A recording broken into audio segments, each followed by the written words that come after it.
Hi, my name is Karen Nicoletti. I'm an LPGA teaching professional. I am on location at beautiful Lake Oconee, Georgia. I am the host of Simple Golf Talk. Thank you for tuning in to today's episode. Today we are going to discuss two questions that we got from some of our viewers.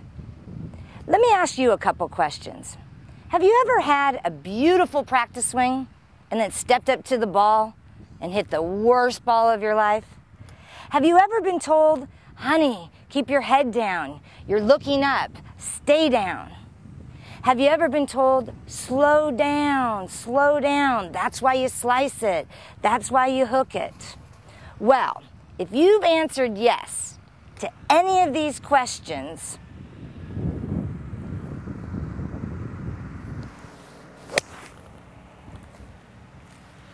don't change that dial. We'll see you soon. Our first email comes from Lafayette, Louisiana. Who dat? Congratulations to those New Orleans Saints Super Bowl champions. The letter reads, or the email, Dear Karen, I'm 40 years old. I've been playing golf for 3 years. I have a very big problem. The most consistent part of my golf game is the inconsistency of my golf game. I chunk them, I hit them fat, I top them, I do all of the above. I can't take a divot, and when I take a divot, it's behind the ball. Please help me be more consistent. How do I do that? Signed, Mrs. Chunker Topper. Well, Mrs. Chunker Topper, you are not alone.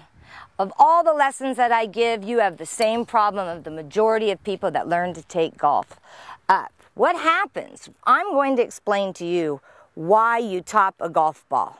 A solid ball striker at impact, the handle or the shaft is leaning forward.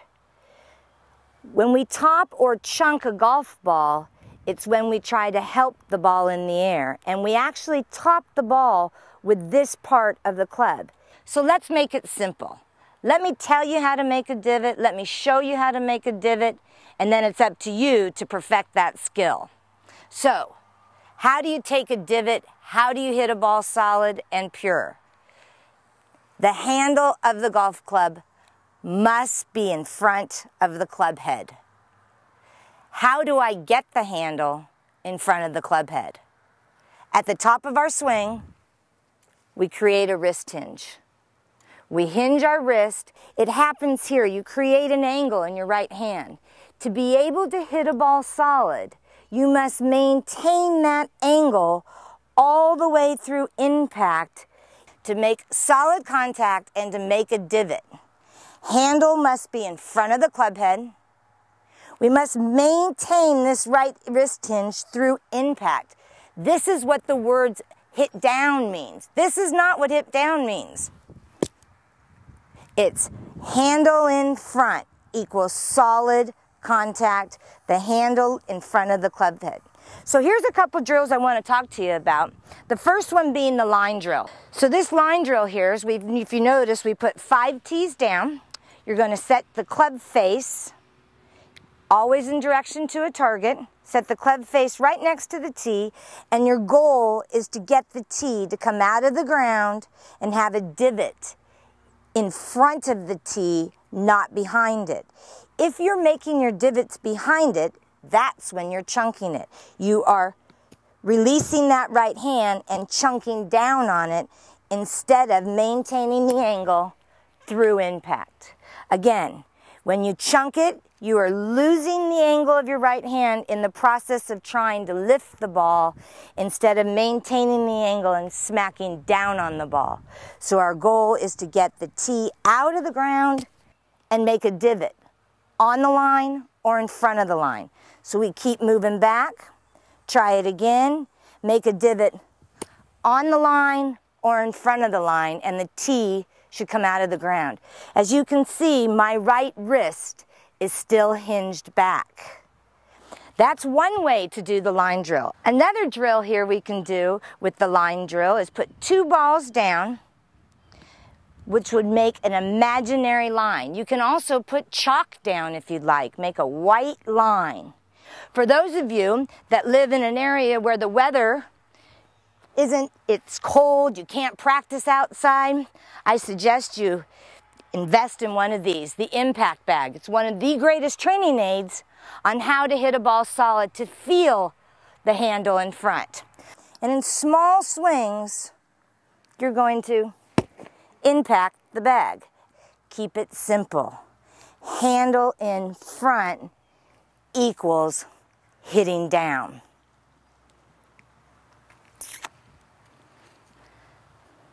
So, if you do these, you continue to do these drills, these exercises, I guarantee you, you will be a lot more consistent and it will lower your handicap.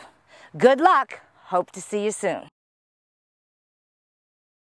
Our second question comes from Cincinnati, Ohio.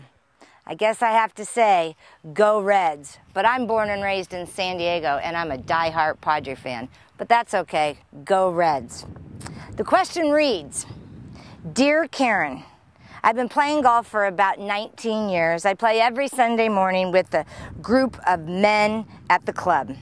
I'm so tired of listening to them give me a hard time about constantly being in the woods, every place but the center of the fairway. I have a problem. It's not just one way. I don't just slice it. I don't just hook it or pull it or push it. It's all of the above. I'm going crazy. Everybody's told me what to do. Please help me and make my Sunday mornings a lot more enjoyable. Signed, Mr. Slice.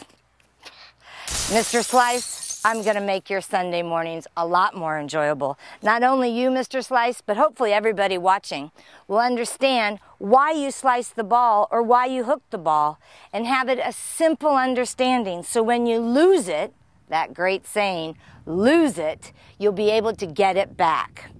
There's a couple reasons why you do each, and I'm going to explain those reasons now. When you slice a golf ball, it comes from you swinging over the top. I'm sure you've heard. Out to in. Steep. You know, everybody is an instructor in your group. You know that. That tells you to. You're swinging over the top. You're swinging out to in. You're swinging fast. Don't muscle it. That's a large part why you do swing over the top, is that you're trying to muscle the ball, and so you spin out your shoulders and the club comes over the top of the path it came up on. Now remember, someone like Jim Furyk, he takes it outside, but he gets it in the slot. And that is our goal, is to get you to swing on plane. Remember, that ball can't see your backswing. So even if you're flat, even if you're steep on the way back, our goal is to get you on plane. We are now going to look and see from behind, see what it looks like and see what's really happening when you swing over the top. So we're going to do a couple swings and we're going to show what over the top means. I can take it back, and when I spin out, over the top means that the handle, the shaft, and the club head is coming from an out to in path. Well, an over the top, out to in path with an open club face is what throws the slice. The pull is coming from a spin out, weight back, over the top, pull to the left. Now, if you're one of those people that are blocking it, you know, Mr. Slice, you said you had all four. The club could be too flat, coming too far from the inside, dropping it too far inside, and you can't get the club face shut quick enough so it blocks dead right. Or you're tired of hitting it right and you're saying, you know what, I'm not going to hit this ball right. I'm going to get it to do anything to go left. Then you snap your hands and you snap hook it. If you've ever heard of the saying, drop it in the slot, get the club in the slot, what they mean by that is get the club on plane. Get the club in the spot where it can be released to the club head at the most. So if you continue to practice those and work hard on getting better, I promise you, I guarantee you, you will get better if you practice your path and plane when it comes to hitting your driver. Those slices, those hooks, those blocks, and those pulls will become less. Remember, if you were perfect, you wouldn't be riding into this show. And I want to take a couple minutes to say thank you to all our viewers, and especially to Miss Chunky Topper and to Mr. Slice for taking the time to send an email so I can help their golf swing. Please, to get better, look up your local LPGA or PGA golf professional to help you with your golf swing. So until next time, this is Karen Nicoletti signing off. If you're lucky, I'll be in your town next. Have a great day and happy golfing. Hi, my name is Karen Nicoletti. I'm an LPGA teaching professional. I have a tip for the day that you should take to the golf course with you. Don't have any tips. Go out there, enjoy yourself, have a plan of attack before you get to the golf course. Make sure that you've got something in that stomach of yours. Make sure you've put that sunscreen on so your hands aren't oily before you get up there to hit the ball. Make sure that you have lots of fluids in you. And enjoy your day. You can't play golf with a bunch of tips. You can't play golf with a bunch of swing tips. You can't play golf with your mind going, I gotta do this, I gotta do that. So please, go to the golf course and enjoy yourself and come prepared. Until next time, happy golfing.